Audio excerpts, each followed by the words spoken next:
आज से हम लोग पार्ट 2 का डे 1 स्टार्ट करने जा रहे हैं। ये पार्ट 2 डे 1 बहुत ज्यादा इंपॉर्टेंट है। और हर लेक्चर के बाद मैं 15 से 20 मिनट आप लोगों के Q&A के लिए दूंगा। तो आप मुझसे बात भी कर पाएंगे डायरेक्टली। अगर आपको मुझसे डायरेक्टली बात करना होगा तो मैं आपको अनम्यूट करूंगा। अदरवाइज आप चैट बॉक्स में, आपको सिर्फ इतना करना है कि अपने पास एक कॉपी रखना है। जो भी लाइव क्लास में आप पढ़ रहे हैं वो डाउट्स आप साइड में लिख के रख लीजिए। उससे क्या होगा कि आपसे मैं आपको पूरा डिटेल उस डाउट्स को क्या कर पाऊंगा, क्लियर कर पाऊंगा। फिर मैं आपको अनम्यूट करूंगा अगर बहुत लॉजिकल डाउट्स है जिस पे मुझे बताना हो। तो उसके बाद मैं आपके सारे डाउट्स लूंगा, और 15 से 20 मिनट आफ्टर ईच क्लास मैं क्या करने वाला हूं, एक कोई Q&A सेशंस को यहां पे ऑर्गेनाइज करूंगा। तो चलिए आज से हम लोग स्टार्ट करने जा रहे हैं पार्ट 2 ऑफ इनरोल्ड एजेंट। तो सबसे पहले ये है एक बिल्कुल बेसिक लेवल का लेक्चर। तो आप ये मान के चलिए कि यूएस टैक्सेशन में बेसिक्स बहुत ज्यादा इंपॉर्टेंट होता है। अब बेसिक्स के बारे में जब भी हम बात करें तो सबसे पहले हमें समझना पड़ेगा कि पार्ट 2 जो है, पार्ट 2 मेजरली डोमिनेट करता है पार्टनरशिप को और कंपनी को। तो सबसे पहले हमें यह बेसिक नॉलेज सीखना पड़ेगा कि सर आप बात कर रहे हैं टैक्सेशन की, और वो भी बात कर रहे हैं यूएस टैक्सेशन। जी सर। तो देखिए हर कंट्री में किसी के ऊपर अगर टैक्स लगाना है तो वहां पर टैक्स लगाने के लिए सबसे इंपॉर्टेंट होता है कि किसके ऊपर टैक्स लगाएं। तो एक तो हो सकता है इंडिविजुअल, दूसरा हो सकता है पार्टनरशिप, तीसरा हो सकता है कंपनी, उसके बाद हो सकता है ट्रस्ट, उसके बाद हो सकता है अगर किसी पर्सन की डेथ हो जाए और उसके पास कोई प्रॉपर्टी लेफ्ट ओवर हो जाए तो उसके ऊपर भी टैक्स लगता है, उसको स्टेट टैक्स बोलते हैं। वो हम सबसे लास्ट में डिस्कस करेंगे, लेकिन अभी हम पर्सन के बारे में बात कर रहे हैं।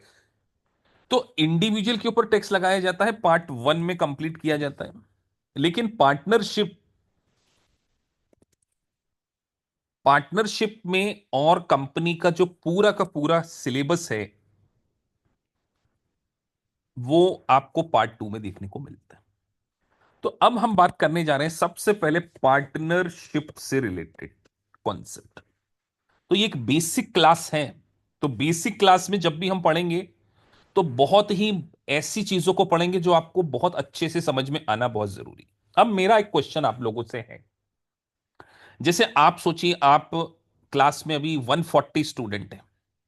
उन 140 स्टूडेंट में से 10 स्टूडेंट ने मिलकर सोचा कि हम क्या करते हैं, एक बिजनेस स्टार्ट करते हैं। जी सर, एक बिजनेस स्टार्ट करना है। और उन्होंने बोला कि यार हम बिजनेस में क्या करेंगे, कैपिटल लगाएंगे, कैपिटल कंट्रीब्यूट करेंगे। है ना, कैपिटल का कंट्रीब्यूशन करना पड़ेगा। सोचिए अगर आप कोई बिजनेस स्टार्ट करेंगे तो कैपिटल का तो कंट्रीब्यूशन करना पड़ेगा ना, कि नहीं करना पड़ेगा। अगर आपको पैसा लगाना पड़ेगा तभी तो आप बिजनेस स्टार्ट कर सकते हैं। तो कैपिटल कंट्रीब्यूशन करके क्या किया जाता है, बिजनेस को स्टार्ट किया जाता है। और फिर बिजनेस को जब स्टार्ट किया जाता है तो बिजनेस कहीं ना कहीं वो, उसका कोई नाम हो सकता है। जैसे आप 10 लोगों ने मिलकर सोचा कि हम एक पार्टनरशिप स्टार्ट करते हैं, और उस पार्टनरशिप का नाम आपने लेट से AKPIS पार्टनरशिप रख दिया, है ना। समझने के लिए आप 10 लोगों ने डिसीजन लिया कि इस पार्टनरशिप का नाम होगा AKPIS, और हम 10 लोग क्या करेंगे, मिलकर बिजनेस करेंगे। और उस बिजनेस में जो भी प्रॉफिट आएगा उसको हम क्या करेंगे, शेयर करेंगे आपस में। तो आप मुझे बताइए, क्या ऐसा कोई रूल हो सकता है कि सबको बराबर बराबर मिले, या आपस में सब लोग मिलकर ये डिसाइड कर सकते हैं कि नहीं यार, मिस्टर ए जो है वो सबसे ज्यादा एक्सपीरियंस है, उनको हम 50% हिस्सा देंगे, और बाकी 9 लोग, 9 पीपल जो है वो 50% बांटेंगे। ऐसा हो सकता है कि नहीं हो सकता? आपको सोचना ही, चैट बॉक्स में लिखना यस और नो, हो सकता है कि नहीं हो सकता है। कैन म्यूचुअली दे डिसाइड कि mister A will take 50% and rest of the people will share 50%? Yes. अगर उन्होंने म्यूचुअली ये डिसाइड कर लिया, जिसको हम बोलेंगे अग्रीमेंट, क्या बोलेंगे? Partnership agreement. Partnership agreement. अगर म्यूचुअली उन्होंने डिसाइड कर लिया कि we will share according to the agreement, तो फिर उनका अग्रीमेंट होगा। लेकिन let's say there is no agreement, तो आपको जब कभी भी क्वेश्चन में देखने को मिलेगा, तो आपको सबसे पहले वर्ड यही देखना है कि क्या पार्टनर के बीच में कोई पार्टनरशिप डीड वर्ड जो है वो इंडिया में यूज होता है, वहां पे अग्रीमेंट ज्यादातर यूज होगा। अगर एब्सेंस ऑफ पार्टनरशिप एग्रीमेंट है, मतलब उनके बीच में कोई एग्रीमेंट नहीं है, तो definitely they will share in equal proportionate, मतलब हर पर्सन को 1/10 हिस्सा मिलेगा। 1/10। ठीक है, 1/10 हिस्सा every one will share if there is no agreement between two partner, if there is no agreement amongst all the partners, so they will share their profit as per, मतलब equal share करेंगे। Otherwise if there is a partnership agreement, they will share according to the agreement. Getting my point? आप सबको ये बात समझ में आ गई कि सर पार्टनरशिप में अग्रीमेंट। अब जब पार्टनरशिप का प्रॉफिट होगा, तो अगर मान के चलो क्वेश्चन में लॉस भी तो हो सकता है, जरूरी तो नहीं है कि पार्टनरशिप प्रॉफिट भी कमाएंगे। इज इट पॉसिबल कि सर जरूरी है प्रॉफिट ही कमाना, उनका लॉस भी तो हो सकता है? जी सर, हो सकता है। तो अगर लॉस हुआ, लॉस के बारे में कुछ नहीं लिखा है, उन्होंने तो लिखा, तो ध्यान रखिए, अगर प्रॉफिट इक्वल शेयर कर रहे हैं तो लॉस भी इक्वल शेयर करेंगे। अगर क्वेश्चन में लिखा है कि प्रॉफिट वो शेयर करते हैं एज पर द एग्रीमेंट, तो लॉस भी एग्रीमेंट में शेयर करेंगे। अगर ये बात सबको समझ में आ गई होगी, अंडरस्टूड होगी, बिल्कुल बेसिक लेवल की बात है, लेकिन वेरी वेरी इंपॉर्टेंट बात है। तो कई बार आप एग्जाम में बैठे हों और क्वेश्चन में आपको दिख नहीं रहा है, और आप ढूंढ रहे हैं यार शेयरिंग ऑफ प्रॉफिट परसेंटेज क्या है, तो एक सबसे इंपॉर्टेंट बात आपने सीखी कि पार्टनरशिप में तो सर अग्रीमेंट होता है, लेकिन कंपनी में कोई एग्रीमेंट नहीं होता। सबसे बड़ा डिफरेंस आपको यह समझना पड़ेगा। अब सोचिए, आप 140 लोग अभी क्लास में बैठे हैं, और आप 140 लोगों ने एक कंपनी बनाई, ऑल द 140 पीपल, तो क्या ये 140 पीपल के बीच में अग्रीमेंट होता है? नहीं। तो एक बात ध्यान रखिए, कभी भी कंपनी के केस में अग्रीमेंट नहीं हो सकता, उनके बीच में कैपिटल कंट्रीब्यूशन के बेसिस पर प्रॉफिट शेयरिंग होता है। एमसीक्यू का क्वेश्चन है।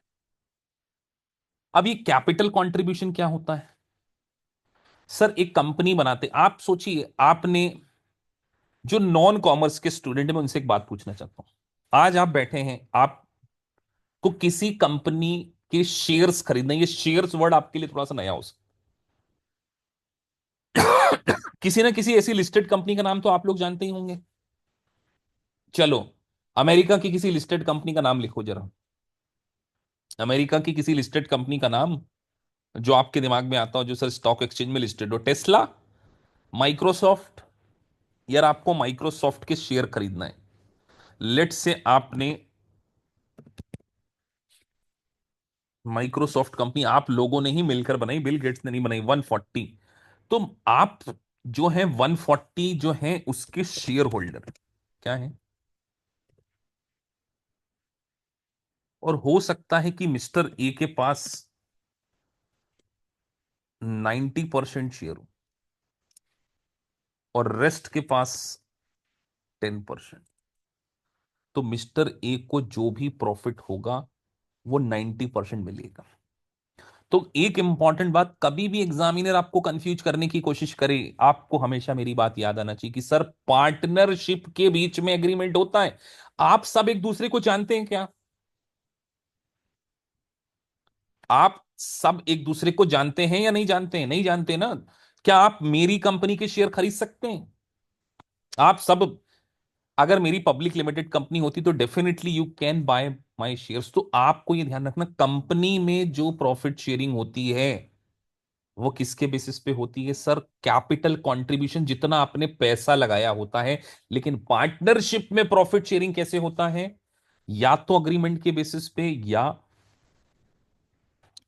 दूसरी बड़ी इंपॉर्टेंट बात, अब दोनों बात आपको समझ में आ गई, हम वापस से पार्टनरशिप में आ जाते हैं। देखिए ये बेसिक कॉन्सेप्ट, अच्छा कितने लोगों को ये बात पहले से पता थी? I just want to know from all of you कि सर अगर आप ये बात नहीं बताते तो हम 100% तो भी सही कर देते। जरा मैं ये जानना चाहता हूं। और जिनको नहीं पता है, देखो मेरे को झूठ मत बोल देना, उससे फायदा आपका नहीं होगा, नुकसान हो जाएगा। क्यों? क्योंकि फिर अगर सबको पहले से ही पता होगी तो मैं कुछ बेसिक चीजों को स्किप कर जाऊं। तो मैं ये देखना चाहता था कि कितने लोगों को ये बात नहीं पता थी। जिनको पता थी वो अच्छी बात है, जिनको नहीं पता थी वो एटलीस्ट कुछ सीखे ही ना, कि सर पार्टनरशिप में हमको अभी भी ध्यान रखना है। यूएस टैक्सेशन में पार्टनरशिप में अग्रीमेंट हो सकता है या विदाउट एग्रीमेंट हमको इक्वल करना, लेकिन कंपनी में तो हमेशा प्रॉफिट शेयरिंग रेशियो में होगा ही नहीं, उनका कैपिटल कंट्रीब्यूशन में होगा। लेकिन ये बहुत इंपॉर्टेंट बात है फॉर अंडरस्टैंडिंग ऑफ, और this lecture is only for not EA, this lecture is beneficial for CPA student also. चलिए तो बात समझ में आ गई। एक से आगे बढ़ते हैं।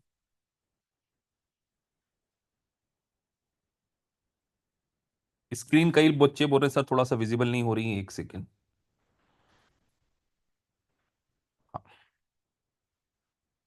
तो सर ये दो बातें हमको समझ में आ गई। अब अगला क्वेश्चन ये है, अब सर अग्रीमेंट हुआ पार्टनरशिप का 10 लोगों के बीच में, 10, तो इन सबको हम क्या बोलेंगे? पार्टनर्स। ये सब क्या कहलाएंगे? तो एक बात ध्यान रखिए, ये सब मिलकर क्या है? पार्टनर्स हैं। अब दूसरा इंपॉर्टेंट वर्ड, जब पार्टनरशिप अग्रीमेंट हो गया तो पार्टनरशिप का प्रॉफिट निकाला जाएगा। तो प्रॉफिट निकालने के लिए बनाया जाएगा profit and loss account.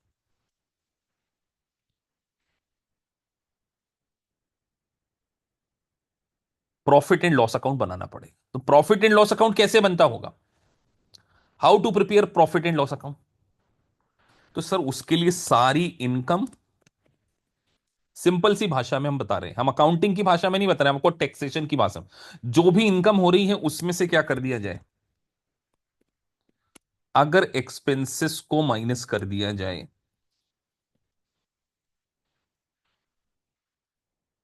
Partnership की जो भी इनकम होगी उसमें से एक्सपेंसेस को माइनस कर दिया जाए, तो वो जाएगा प्रॉफिट। और ये प्रॉफिट के लिए हम एक वर्ड यूज करने जा रहे हैं जिसको आप सबने हमेशा याद रखना है। ये गोदा गादी मत करो बेटा। देखो क्या है ना, थोड़ा सा टीचर डिस्ट्रैक्ट हो जाता है। अब देखो आपने भावनाओं को कंट्रोल में रखो। गाड़ी में ड्राइवर गाड़ी चला रहा है और आप देखो आप,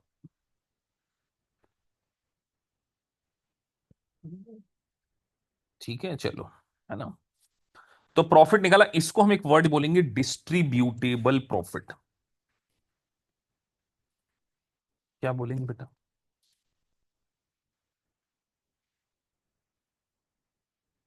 डिस्ट्रीब्यूटेबल।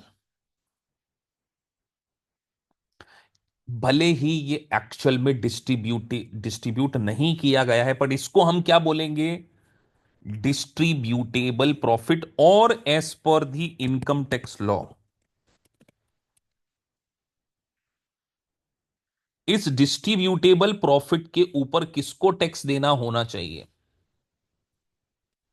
पार्टनरशिप को जिसका नाम एकेपीआईएस है, या पार्टनर्स को? एकेपीआईएस पार्टनरशिप को देना है, या 10 पार्टनर को अपना अपना हिस्से के ऊपर टैक्स देना है? अगला क्वेश्चन आप लोगों से है। तो आपको ध्यान रखना है कि बस यूएस में पार्टनरशिप को टैक्स नहीं देना पड़ता, इन पार्टनर्स को टैक्स, किनको देना पड़ेगा? इन पार्टनर्स को टैक्स देना पड़ेगा। इसीलिए पार्टनरशिप को हमेशा बोला जाता है पास थ्रू स्टेटस। तो ये पास ऑन कर दिया जाता है, प्रॉफिट क्या कर दिया जाता है? तो who will pay the tax? Who will pay the tax? Sir, tax पे करने वाले हैं पार्टनर्स। तो सर इसका मतलब पार्टनरशिप कभी भी टैक्स नहीं देती। पार्टनरशिप विल नेवर पे टैक्स। इन नेवर मतलब नेवर लिख दिया तो कभी भी टैक्स नहीं देगी। अल्टीमेटली हम इनकम टैक्स डिपार्टमेंट किससे टैक्स मांगने वाला है? पार्टनर से ही क्या मांगने वाला है? टैक्स। अब इंडिया में क्या होता है क्या नहीं होता है ये हमारा मैटर नहीं। बात समझ में आ गई? तो जब पार्टनरशिप प्रॉफिट कमाएगी तो पार्टनरशिप को टैक्स देना नहीं है। लेकिन पार्टनरशिप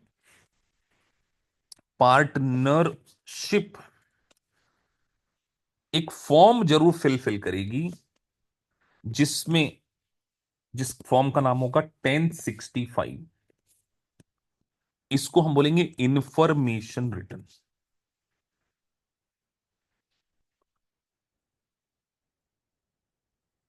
और वो जो इंडिविजुअल टैक्स पे करेंगे, कौन इंडिविजुअल? ये जो है ना पार्टनर्स को इंडिविजुअल ना लिखते हुए मैं क्या नाम लिख दूं इनका? एक सेकेंड है, गेट पे कोई आया है। मैं होटल में हूं, 2 मिनट में कॉल रहा हूं अपना।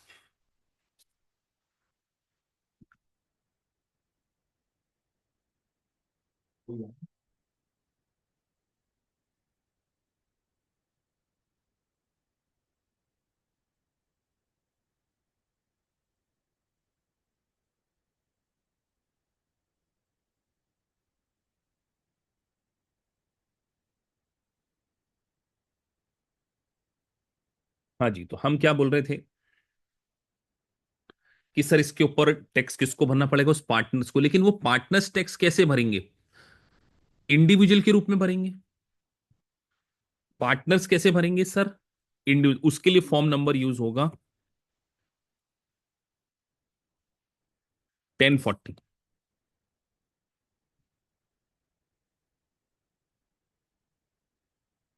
1040 उसके लिए क्या होगा? यूज किया जाएगा। सो आई गेस ये बात सबको समझ में आ गई, यहां तक क्लियर है? कोई डाउट? अब मैं आप लोगों से एक जीके वाला क्वेश्चन पूछता हूं जो आप बताएंगे। ये जो पार्टनरशिप से प्रॉफिट हमको मिला है, क्या ये हमारी वेजेस है, कैपिटल गेन की प्रॉपर्टी है, या कोई और इनकम माना जाए इसको? इस प्रकार की इनकम को क्या बोलना चाहिए? Business income? ये जो पार्टनरशिप ने जो प्रॉफिट कमाया था, जो हमको कैपिटल गेन होना चाहिए, पीजीबीपी होना चाहिए, जो आप अपना अपना दिमाग लगा सकते हैं वो लिखिए। कुछ बच्चे बिजनेस इनकम लिख रहे हैं, कुछ रेम्युनरेशन लिख रहे हैं, कुछ सैलरी लिख रहे हैं, कुछ कैपिटल गेन लिख रहे हैं। तो सबके सब गलत है। एक अपने हाथ से जरा आज लिखना इस क्लास के बाद। This is called self employment income. क्या बोल रहे हैं हम इसको?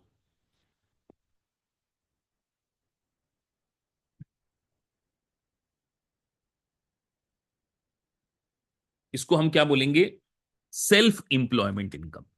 तो इसका मतलब सर, जो पार्टनर होंगे उनको पार्टनरशिप की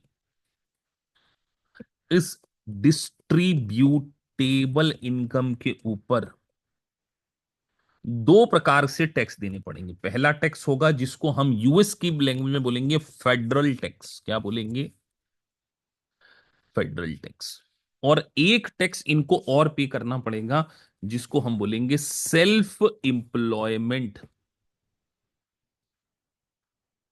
इसको हम क्या बोलेंगे? सेल्फ इंप्लॉयमेंट टैक्स के नाम से हम जानेंगे। मैं अब आप लोगों से थोड़ा सा फीडबैक चाहता हूं कि जो 15 से 20 मिनट हमने पढ़ा वो आप सबको समझ में आया कि नहीं? क्योंकि स्टार्टिंग यहीं से हो रही है और नया सीखा होगा आपने कुछ। यू लर्न समथिंग न्यू और नॉट? कितने लोगों को यह बात अब जाके पता चली कि सर पार्टनरशिप की इनकम क्या कहलाती है? सेल्फ इंप्लॉयमेंट इनकम कहलाती है। और सेल्फ इंप्लॉयमेंट इनकम के ऊपर एक अलग से टैक्स पे किया जाता है जिसको हम सेल्फ इंप्लॉयमेंट टैक्स बोलते हैं। और ये सेल्फ इंप्लॉयमेंट टैक्स जब हम सीखेंगे तो इसका एक नाम हम यूज करेंगे, फाइका टैक्स। एक्चुअल में ये फाई का टैक्स जैसा ही है, जिसको हम समझेंगे। तो सर ये बात अब हमको समझ में आ गई कि पार्टनर्स जो भी प्रॉफिट कमाते हैं, पार्टनरशिप जो भी प्रॉफिट कमाती है, उसके ऊपर किसको टैक्स देना पड़ता है? पार्टनर्स को टैक्स देना पड़ता है। अब ये बात हमारे सर बहुत अच्छे से पल्ले पड़ गई। तो सर पार्टनरशिप प्रॉफिट कमाने के लिए इनकम माइनस एक्सपेंसेस करते। अब मेरा क्वेश्चन आपसे ये है, अगर पार्टनर ने कुछ अपनी पर्सनल लेवल की एक्सपेंडिचर की, जैसे पार्टनर ने अपने लिए कार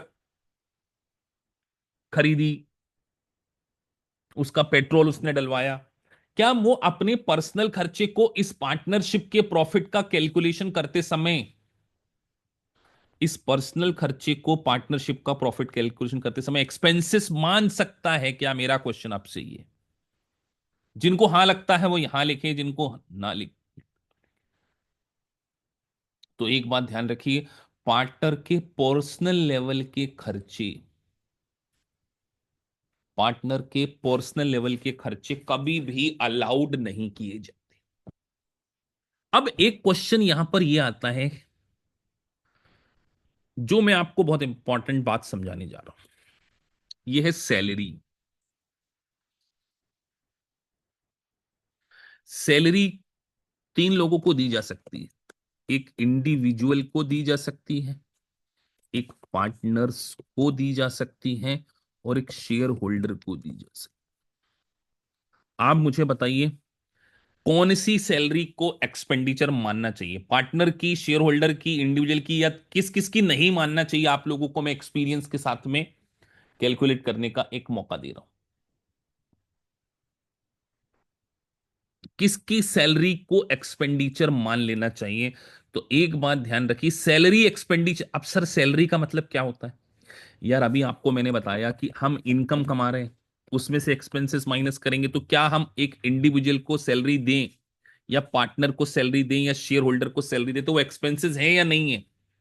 तो एक बात ध्यान रखिए, शेयर होल्डर को दी गई सैलरी सैलरी होती है, पार्टनर को दी गई सैलरी सैलरी होती है, लेकिन इंडिविजुअल को दी गई सैलरी सैलरी नहीं मानी जाती, इसको खर्चा ही नहीं माना जाता।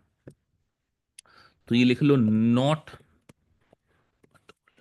अब क्वेश्चन ये आता है कि सर पार्टनर को तो सैलरी दी जाती है, लेकिन पार्टनर को एक चीज और दिया जा सकता है, जिसको बोलते हैं जीपी, गारंटीड पेमेंट।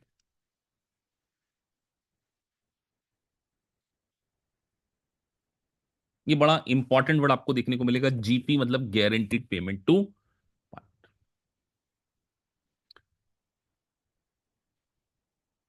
अब मेरा क्वेश्चन आप लोगों से ये, अच्छा ये बात अब आपको याद रहेगी। सबसे पहली बात तो ऊपर वाली, सबको कोई कंफ्यूजन तो नहीं कि इंडिविजुअल का जब भी रिटर्न हम फाइल करेंगे, तो इंडिविजुअल, जैसे शम्मी शैलूजा अगर एक अपनी खुद की बोले कि मैं इंडिविजुअल हूं, मैं इंडिविजुअल हूं, जैसे मैं पार्टनर तो नहीं हूं, मैं एक, आप सोल प्रोप्राइटर के रूप में भी बिजनेस कर सकते हैं कि नहीं कर सकते? यार एक खुद की सीपीए फर्म में आप अमेरिका में स्टार्ट कर लो, आपने किसी को पार्टनर नहीं बनाया। जैसे मान के चलो किसी का नाम ले लेते हैं, दर्पण है, अब उन्होंने क्या चैट में लिखा, दर्पण एक सीपीए हो जाए, वो अमेरिका में एक अपनी फर्म खोल ले, और दर्पण बोले कि यार मैं खुद को सैलरी देना चाहता हूं, क्या उसको एक्सपेंसेस मान ले? नहीं मानेंगे, खुद को दी गई सैलरी। लेकिन अगर दर्शन और मोहन मिलकर एक पार्टनरशिप बना लें, और दर्शन बोले कि देखो, काम मैं इस पार्टनरशिप के लिए करता हूं, मैं एक सीपीओ में दिन रात मेहनत करता हूं, मुझे मुझे सैलरी मिलना चाहिए, तो क्या इसको सैलरी मान लें या ना मान लें? चलिए, अब एक छोटा सा क्वेश्चन मैं आप लोगों को करने के लिए देता हूं। ए, बी, सी, तीन पार्टनर है, तीनों का हिस्सा इक्वल है, ठीक है? प्रॉफिट बिफोर सैलरी 90,000 है, और मान के चलो ए को सैलरी देना है, 20,000। तीनों प्रॉफिट, तीनों पार्टनर का टैक्सेबल प्रॉफिट आपको यहां पर कैलकुलेट करके चैट बॉक्स में लिखना। 2 मिनट का मैंने समय दिया है, मैं कर रहा हूं म्यूट। तो सर प्रॉफिट में से ये लिखा था बिफोर सैलरी, तो सैलरी माइनस करेंगे, तो 90 में से 20 गए तो 70 बचा।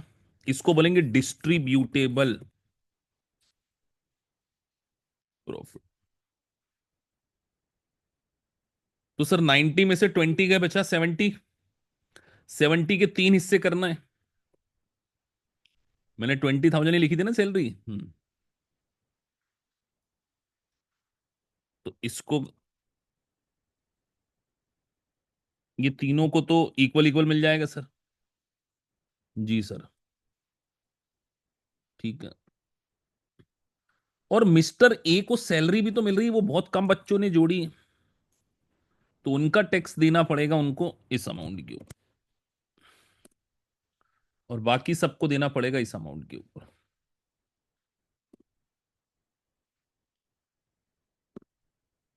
बताइए कितने बच्चों का आंसर सही था?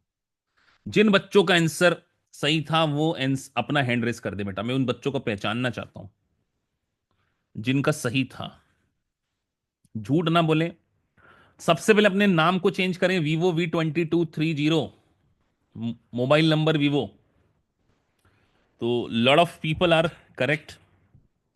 कोई नॉन कॉमर्स वाले स्टूडेंट सही थे क्या? वो बताएं कि हाँ हमारा सही था तो। चलो, किसी का सही था किसी का गलत था, बट एंड में सबको समझ तो आ गया ना। This is the most important thing for me, कि समझ में सबको आ जाना चाहिए। तो सर आपने ये कहा कि जो पार्टनर को सैलरी मिलती है वो पार्टनरशिप उसको खर्चा मान लेती है। जैसे आपने क्या किया सर, देखो, इस 90 में से 20 माइनस करके एक्सपेंसेस, ये पार्टनरशिप की इनकम थी, लिखा था बिफोर सैलरी, तो 90 में से 20 गया, बचा 70, और इस 70 को आपने इक्वल बांट दिया, और जिस पर्सन को हमने ए को सैलरी दी थी उसको दे दी, तो ऐसे मिला के आपने उसका पूरा टैक्स। और जब ये लोग अपनी इनकम कहां पर दिखाएंगे बेटा, ये लोग अपनी इनकम कहां पर दिखाएंगे? ये लोग अपनी इनकम दिखाएंगे इंडिविजुअल के रिटर्न में, जिसके लिए हम फॉर्म क्या फिल करेंगे? तो अब आप मुझे बताइए, इनकम टैक्स डिपार्टमेंट को कैसे पता चलेगा कि इन्होंने ये पार्टनरशिप से इतना पैसा कमाया है? मेरा आपसे क्वेश्चन है, $1 बिलियन क्वेश्चन। यार कल को ए बोल दे कि हम तो किसी पार्टनरशिप पे पार्टनर ही नहीं है, बी बोल दे, सी बोल दे, फिर ये ऐसे कैसे पता चल जाएगा इनकम टैक्स डिपार्टमेंट को? कौन इसका आंसर देना चाहेगा? तो सर इसके लिए पार्टनरशिप एक रिटर्न फाइल करेगी जिसका नाम होगा 1065, और उस 1065 के अंदर एक शेड्यूल बनेगा, उसका एक पार्ट बनेगा जिसको हम शेड्यूल के नाम से जाने, और जिसको मैं आपको नेक्स्ट लेक्चर में दिखाऊंगा। अभी शेड्यूल K1 ना लिखे, बहुत सारे बच्चे एडवांस में लिख के बैठ गए हैं, वो हो सकता कहीं से देख लिया हो, मेरी लेक्चर देख लिया हो, मैं डालता रहता हूं। अभी हमें K1 और K1 पे फोकस नहीं करना है, अभी नाम पे फोकस नहीं करना, हमें इतना पता करना है कि सर पार्टनरशिप बताएगी इनकम टैक्स डिपार्टमेंट को कि भैया हमारे 3 पार्टनर थे जिनका नाम था ABC, हमने ए को 20,000 सैलरी दी है, और हमने तीनों को इतना इतना प्रॉफिट बांटा है। उसके लिए वो एक शेड्यूल बनाएगी, वो बताएगी, वो हम सीखेंगे ना, वो देखेंगे, सीखेंगे क्या, वो तो हम प्रैक्टिकली देखेंगे, मैं आपको प्रैक्टिकली दिखाऊंगा वो फॉर्म। मैं आपसे सच बोल रहा हूं कि अगर आपने मेरे ये लेक्चर को देख लिया, आपका दुनिया में इनकम टैक्स का कोई भी इंटरव्यू फेल नहीं हो सकता, ये मैं आपको कागज पे लिख के दे रहा हूं। आप सोचो इंटरव्यू में क्या पूछेगा आपसे सामने वाला, 1065, पार्टनरशिप का वो हिस्सा, ऐसे क्वेश्चन पूछते हैं। तो आपके इंटरव्यू की सिलेक्शन की गारंटी है ये लेक्चर? इंटरव्यू की सिलेक्शन की गारंटी बोल रहा हूं, ये 15 लेक्चर देखने के बाद आपका 1065 में अगर प्लेसमेंट हो जाता है तो आपकी जिंदगी में बहुत बड़े लेवल का बदलाव आने की शुरुआत हो चुकी। 1065 और 1120 में सबसे ज्यादा पैकेज जाते हैं। तो मैं आपको ये जो 10 से 12 लेक्चर प्रोवाइड करूंगा ना, वो बहुत आपको क्वालिटी वाले करूंगा, जिससे कि आपको शेड्यूल K1, शेड्यूल K2, वो शेड्यूल K1, उसके बाद पार्टनरशिप के साथ में 1120 का जो पार्टनरशिप और कंपनी का कंपैरिजन सिखाऊंगा मैं आपको। मतलब एक लेक्चर हम वैसा रखेंगे जिसमें हम शेड्यूल K1, शेड्यूल K 1065 और उसके साथ में 1120 ये चारों पांचों शेड्यूल लिखकर एक एक आइटम को पढ़ लेंगे। तो जब भी आप इंटरव्यू देने जाएंगे तो आप इस लेक्चर को देखेंगे और आपको वो नॉलेज मिलेगा कि आपसे कितना ही टेक्निकल ईए और सीपीए क्वेश्चन पूछने की कोशिश करेगा, आपके पास उसका आंसर होगा। बात समझ में आ गई होगी सभी को। तो लेक्चर में ये सारी चीजें बहुत ज्यादा इंपॉर्टेंट। तो आज आपने एक छोटी सी बात ही सीखी, अभी कोई बहुत ज्यादा, लेकिन आपको एटलीस्ट ये पता चल गया कि सर 1040, अल्टीमेटली 1065 की जो डिस्ट्रीब्यूटेबल इनकम होती है वही कहां पर जाती है। अब हमने बात करी सर कि पार्टनरशिप का डिस्ट्रीब्यूटेबल, अब एक होता है एक्चुअल डिस्ट्रीब्यूशन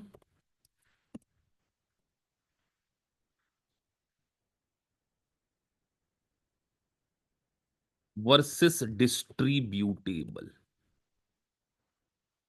मानकर चलो यहां पर पार्टनरशिप ने कमाया था 90,000, लेकिन उन्होंने पार्टनरशिप को बांटा 50,000 एक्चुअल डिस्ट्रीब्यूशन की।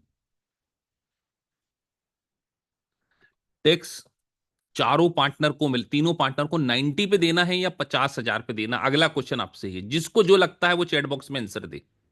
ये बात भी बहुत इंपॉर्टेंट। 90-50 लिखते चलो चैट बॉक्स में, मैं पढ़ रहा हूं। मैं उन बच्चों को आइडेंटिफाई करना चाह रहा हूं जो गलती कर सकते हैं। बहुत सारे बच्चे गलत लिख रहे हैं, दैट्स वाई मैं पढ़ रहा हूं। मैं 50,000 पढ़ रहा हूं, मैं 90,000 पढ़ रहा हूं। कुछ 40 भी लिख रहे हैं। 40 वाले जरूर लिखें बेटा। टैक्स कई लोग बोल रहे हैं सर 90 में से 50 डिस्ट्रीब्यूट कर दिया तो 40 पे टैक्स देना पड़ेगा। कुछ बच्चे ऐसा बोल रहे हैं, कुछ 70 बोल रहे हैं। अभी सैलरी में हटा देता हूं, कंफ्यूजन ना हो जाए। अभी सैलरी नहीं है मान के चलो, सैलरी इस क्वेश्चन में हटा दी मैंने। अभी ये प्रॉफिट है, तो 90 पर देना है या 50 पर देना है। तो ध्यान रखिए, टैक्स हमेशा डिस्ट्रीब्यूटेबल पर दिया जाएगा, 50 पे नहीं दिया जाएगा। एक्चुअल डिस्ट्रीब्यूशन पे टैक्स नहीं दिया जाएगा। तो सर क्या इस एक्चुअल डिस्ट्रीब्यूशन की कोई एक्सपेंडिचर है क्या ये? अगला क्वेश्चन तो ये है, सर क्या इस 90 को 50 में से माइनस करना चाहिए या नहीं करना चाहिए? प्रॉफिट का डिस्ट्रीब्यूशन एक्सपेंसेस नहीं हो सकता यार। आपने 1 लाख कमाया, अपने आप को बांट दिया, वो एक्सपेंसेस थोड़ी। Expenses for earning of income होना चाहिए। ये क्या अर्निंग ऑफ इनकम है? नहीं सर, ये अर्निंग ऑफ इनकम थोड़ी है। तो आपको ध्यान रखना है 90, ये जो है आपका, उसमें से आप जो 50,000 का डिस्ट्रीब्यूशन कर रहे हैं, ये कोई एक्सपेंसेस नहीं है। मैं आपसे पूछूं कि आपने 50,000 कॉन्ट्रीब्यूट किया था, कॉन्ट्रीब्यूट बिजनेस करने के लिए लगाया था, शुरू में बताया था ना, उसमें से आपको 10,000 का डिस्ट्रीब्यूशन मिल गया। तो इसको हम क्या बोल सकते हैं? Return of capital. अपना ही पैसा आपको वापस मिल जाए, अपना ही पैसा आपको वापस मिल जाए, तो इनकम टैक्स डिपार्टमेंट उस पर कभी भी टैक्स नहीं ले सकता। बात समझ में आती है या नहीं आती है? कितने लोगों को यह बात समझ में आ गई कि सर, जी sir, this is called distribution. ये क्या है आपका? डिस्ट्रीब्यूशन है। तो डिस्ट्रीब्यूशन के ऊपर टैक्स नहीं लगता है। सर अगर ये केस कंपनी का होता तो कंपनी के केस में कंपनी में पढ़ेंगे। अभी हम कंपनी से उसमें मिक्स नहीं करना चाहते, नहीं तो आप कंफ्यूज हो जाओगे। अभी मैंने किसके बारे में आपको स्टार्ट करी है? पार्टनरशिप की बेसिक्स के बारे में स्टार्ट करी। तो रिटर्न ऑफ कैपिटल मतलब जो पैसा लगाते हैं उसको बोलते हैं कॉन्ट्रीब्यूशन ऑफ कैपिटल, और जो पार्टनरशिप आपको पैसा वापस कर देती है उसको हम बोलते हैं रिटर्न ऑफ कैपिटल। तो रिटर्न ऑफ कैपिटल के ऊपर कभी भी कोई टैक्स आपको देने की जरूरत नहीं पड़ेगी। Is it clear to all of you? सबको सब कुछ समझ में आ गया है बेटा? कोई ऐसा बच्चा जो यहां तक बोले कि सर, और ये समझे बिना आपको पार्टनरशिप आ ही नहीं सकती, बेसिक लेवल। तो अगर क्लास के सेटिस्फेक्शन लेवल को मैं कंसीडर करूं, तो मुझे पूरा उम्मीद है कि नीचे वाले जरा क्वेश्चन का आंसर देना, जो पोल मैंने क्रिएट किया सिंगल चॉइस, क्या लेवल ऑफ अंडरस्टैंडिंग है क्लास का, मैं जानना चाहूंगा। फटाफट जरा पोल का आंसर दीजिए, नहीं तो पता चले कुछ बच्चों को समझ में नहीं आया हो तो। नीचे वाली पोल का आंसर चाहिए मुझे फटाफट। पोल, और हर क्लास के में एक पोल रखते हैं हम लोग।